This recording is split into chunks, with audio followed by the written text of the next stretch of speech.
हम सबको अपने जीवन में कोई ना कोई घटना ऐसी जरूर मिलती है जहां लगता है कि अब कुछ बचा नहीं है। जो मेरे पास पहले नौकरी थी, जो मेरे पास रिश्ता था, वो सब टूट गया है। वो मेरे सारे सपने जो हमने देखे थे वो अधूरे रह गए।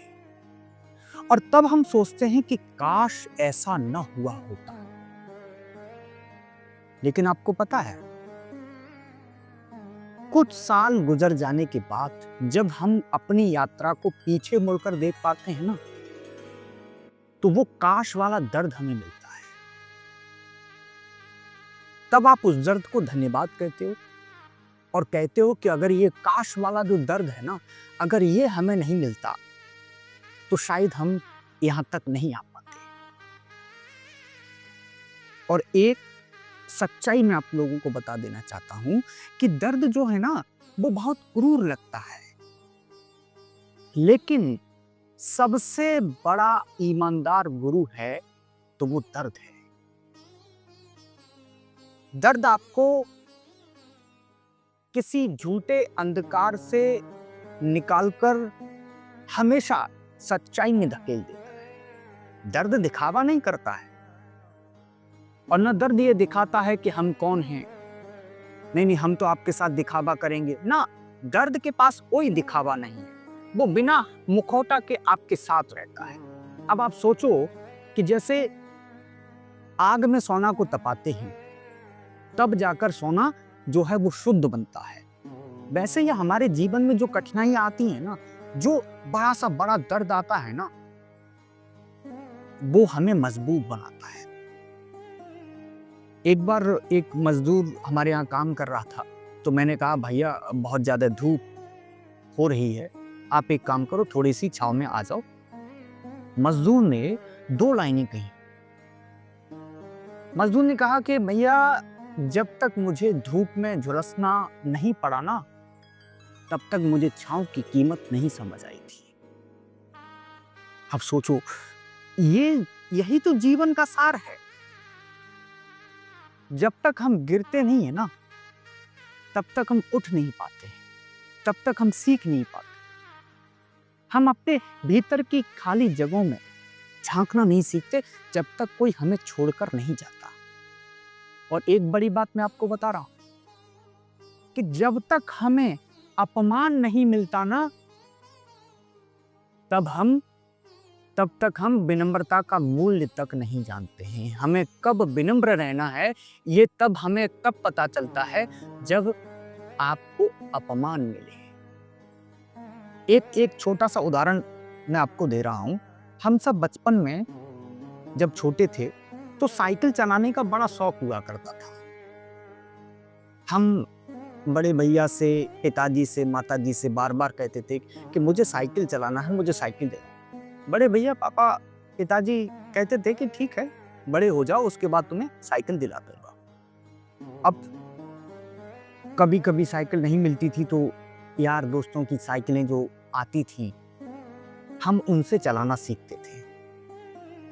अब चलाते वक्त लगता था, पहले तो डर लगता था कि कहीं गिर न जाए, और जब चला रहे थे तो लगातार गिर जाते थे, घुटने छिल जाते थे, आंसू निकलते थे।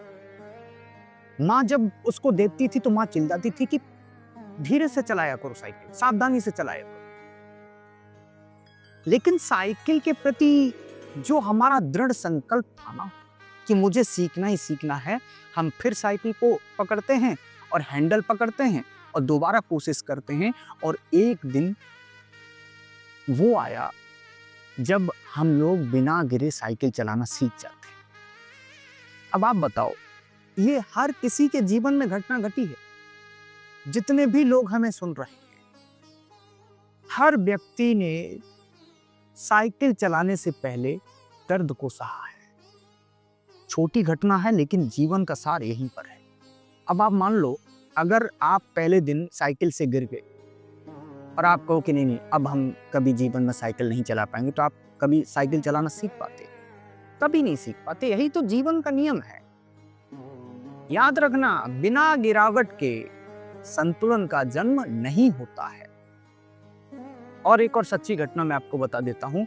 एक मेरे जानने वाले हैं, परिचित में हैं। आजकल वो एक स्कूल चलाते हैं, अध्यापक हैं। वो दिल्ली आए यूपीएससी की तैयारी करने।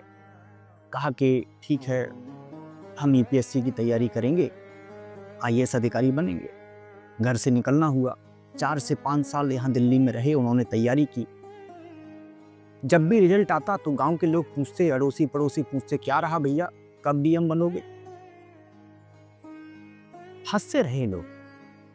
और एक दिन समय आया कि परिवार भी थक गया, परिवार ने कुछ बोलना उचित नहीं समझा। और सबसे बड़ी कमी कब खलती? आप असफल हो रहे हो ना, कोई दिक्कत वाली बात। जब परिवार बोलना बंद कर देता है ना आपसे, तब आप अपने अंदर घुटने लगते हो, आपके अंदर घुटन होती है, आप वो सहन नहीं कर पाते हो।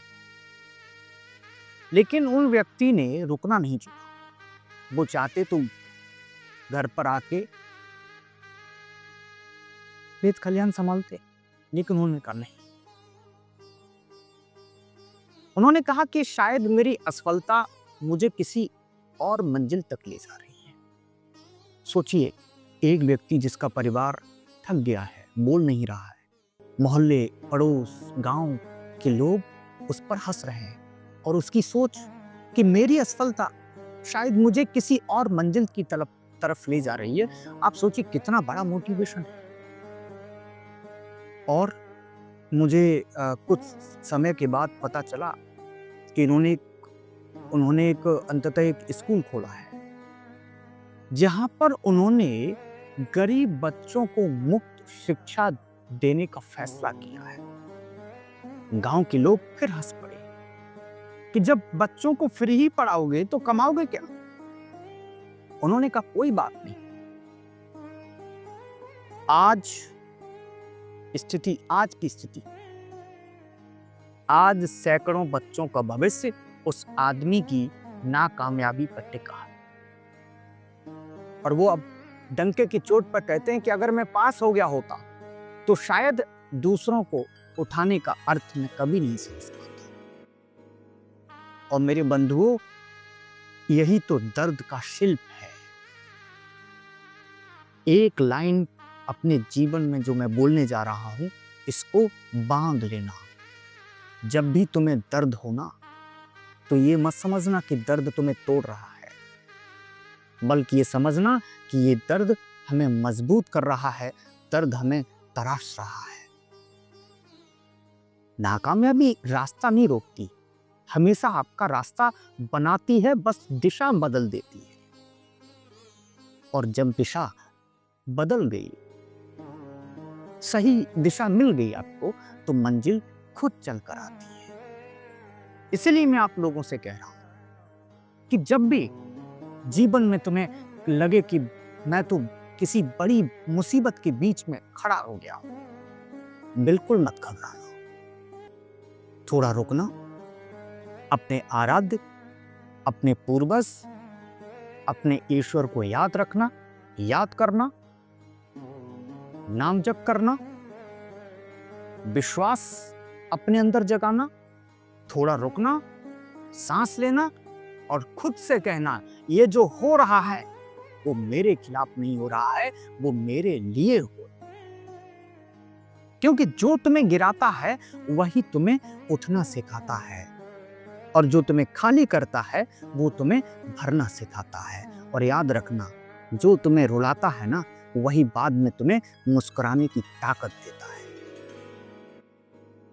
हमेशा एक शब्द को याद रखो, दर्द मेरा गुरु है।